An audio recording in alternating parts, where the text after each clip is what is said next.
Preconceito é qualquer tipo de opinião ou sentimento concebido sem exame crítico, e esse preconceito gera a exclusão de minorias. No Brasil, os principais casos ocorrem contra alguns tipos de religiosos, como os LGBTQ+, as mulheres, raças e classe social. Preconceito religioso é a falta de aceitação referente à religião.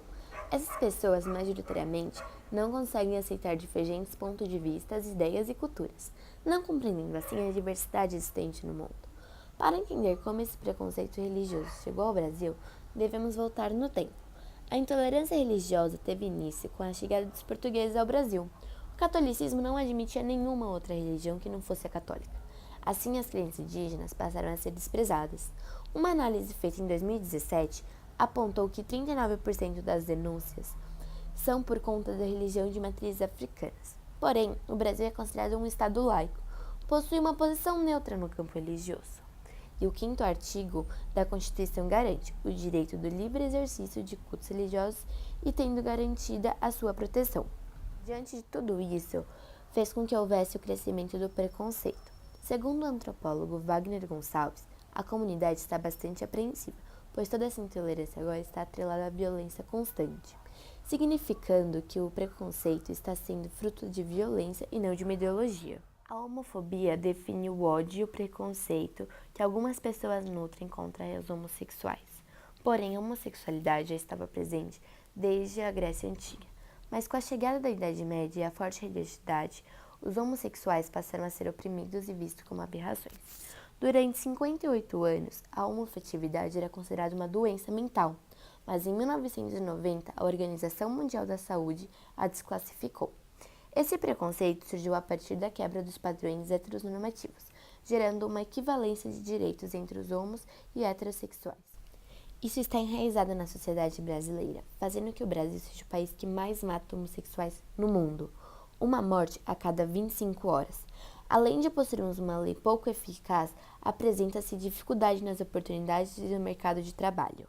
O preconceito e a exclusão das mulheres no Brasil contemporâneo acontece devido ao machismo, uma ideologia antiga que se caracteriza por opinião e atitudes que se recusam à ideia de igualdade de gênero, criando o pensamento injusto de inferioridade do sexo feminino.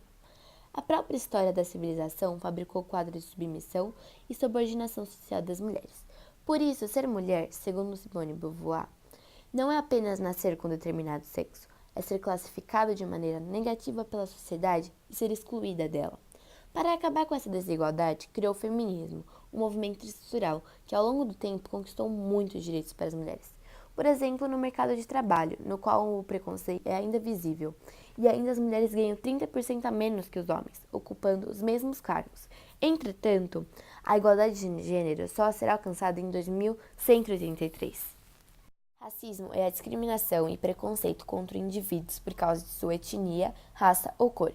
Existem 2 tipos de discriminação racial: o institucional, que é o preconceito racial por parte de instituições, e o estrutural, um conjunto de práticas que estão nos costumes e promovem a segregação e o preconceito racial.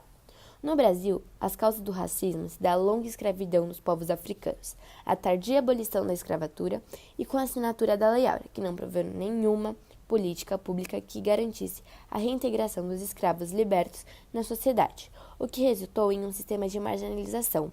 Essa herança histórica sustenta até hoje a exclusão racial no Brasil e foi estudada por muitos sociólogos, dando destaque para Gilberto Freire, que diz existir democracia racial no Brasil, e Florestan Fernandes, que diz que democracia racial é um mito. Por fim, vale destacar que existe uma lei no Brasil que configura o racismo como um crime infinanciável. Desde os tempos monárquicos, a sociedade é dividida em classes nas quais os trabalhadores sustentam os burgueses.